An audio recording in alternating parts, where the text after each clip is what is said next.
Assalamualaikum warahmatullahi wabarakatuh. Perkenalkan, nama saya Adrianto, NPM 1834020194. Mata kuliah Manajemen Lingkungan dan Sumber Daya Alam. Materi pertama yaitu pembinaan sumber daya manusia, hubungannya dengan pelestarian sumber daya alam. Yang pertama, sumber daya manusia dan sumber daya alam merupakan unsur lingkungan hidup. Lingkungan hidup adalah kesatuan ruang dengan semua benda, daya, keadaan, dan makhluk hidup, termasuk di dalamnya manusia dan perilakunya, yang mempengaruhi kelangsungan perkehidupan dan kesejahteraan makhluk hidup lainnya. Dengan demikian, di dalam lingkungan hidup dapat kita jumpai berbagai benda, daya, dan keadaan yang memungkinkan manusia atau makhluk hidup lainnya dalam memenuhi kebutuhannya sehingga dapat hidup dan berkembang biak. Hubungan manusia, sumber daya manusia dengan sumber daya alam. Dalam kehidupan antara manusia dan ada senantiasa berhubungan. Hal itu dilakukan untuk mempertahankan eksistensi. Hubungan tersebut memberikan beban dan ada sehingga daya dukungnya lama kelamaan berada pada ambang batas. Yang kedua yaitu hubungan pembinaan sumber daya manusia dengan pelestarian sumber daya alam. Hakikat kehidupan manusia adalah untuk mempertahankan hidupnya dan kelangsungan spesies manusia. Untuk melakukan tugas kehidupan tersebut, manusia membutuhkan energi SDA. Agar pemanfaatan ada tersebut dapat dilaksanakan secara efektif, efisien, lestari, maka pelaksanaan pembinaan SDM diarahkan pada pengembangan pikiran, diharapkan dapat menjamin pemanfaatan dan pelestarian alam, baik itu arti konsumsi memenuhi kehidupan manusia maupun arti investasi memenuhi kebutuhan spesies manusia.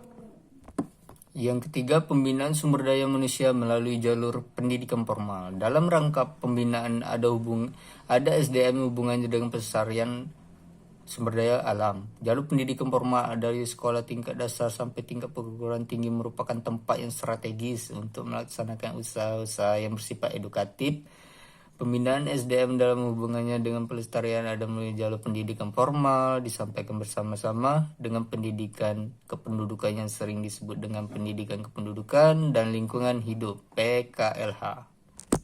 Adapun di sini pembinaan melalui jalur pendidikan non formal. Pada jalur pendidikan non formal ini sering diabaikan, padahal jika dilaksanakan dengan teratur, disiplin, maka hasilnya akan baik juga. Hal ini disebabkan jalur pendidikan non formal jangkauan sasarannya sangat luas, diantaranya dapat diketahui sebagai berikut. Pertama, melalui keluarga. Menurutnya Wahyudi, fungsi pembentukan pribadi ada sangat penting dan di dalam keluarganya seorang anak pertama kali berkenalan dengan norma-norma di dalam keluarga. Pula anak tersebut belajar bermacam-macam kebiasaan. Yang pertama, lebih lanjut, Imam Barnadi mengatakan bahwa pendidikan anak memang merupakan hal sangat penting dari keluarga. Tidak ada orang tua yang menghendaki anak-anaknya terlantar. Orang tua yang normal pasti menghendaki anaknya menjadi dewasa yang bahagia dalam hidupnya. Penutup dari pembahasan yang materi pertama ini, dari pembahasan di atas dapat disimpulkan bahwa salah satu cara dalam pembinaan sumber daya manusia melalui pendidikan yaitu melalui pendidikan kependudukan dan lingkungan hidup baik secara formal maupun non formal. Dalam pendidikan kependudukan dan lingkungan hidup perlu adanya kegiatan-kegiatan yang sifatnya untuk memberikan informasi kepada masyarakat, mengkaji penyampaian kepada anak didik atau peserta didik lebih-lebih dalam pendekatan non formal sehingga masyarakat betul-betul mengerti akan pengertian sumber daya alam, manfaat bagi kehidupan manusia serta akibat yang akan menimpa pada diri manusia jika terjadi kekurangan akan sumber daya alam. Dari materi kedua yaitu upaya meningkatkan kualitas sumber daya manusia melalui interaksi positif dengan lingkungan.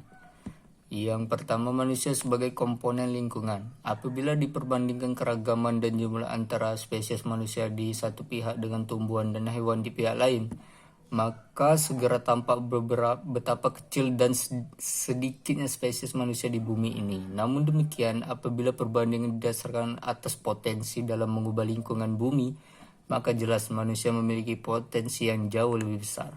Melalui kemampuannya, manusia dapat mengubah lingkungan sedemikian rupa sehingga dapat merusak, melestarikan, atau bahkan menghancurkan semua kehidupan di bumi. Yang kedua, bentuk hubungan manusia dan lingkungan. Hubungan interaksi dengan lingkungan hidupnya, ia mempengaruhi dan dipengaruhi oleh lingkungan hidupnya. Ia membentuk dan terbentuk oleh lingkungan hidupnya. Manusia seperti ia adanya, yaitu yang disebut fenotip, adalah perwujudan yang dihasilkan oleh interaksi sifat keturunannya. Terkandung dalam gen yang merupakan bagian kromosom di dalam masing-masing sel tubuh, menentukan potensi perwujudan manusia. Apakah suatu sifat dan genotip itu terwujud atau tidak, tergantung ada atau tidak adanya faktor lingkungan yang sesuai untuk perkembangan sifat itu. Materi selanjutnya, upaya meningkatkan kualitas sumber daya manusia melalui interaksi positif dengan lingkungan. Lingkungan distributasi dan lingkungan konsumsi tinggi dan massal, destruksi dan kepunahan spesies hewan dan tumbuhan, serta distorsi adanya dampak-dampak negatif tersebut pada gilirannya akan mempengaruhi kehidupan manusia.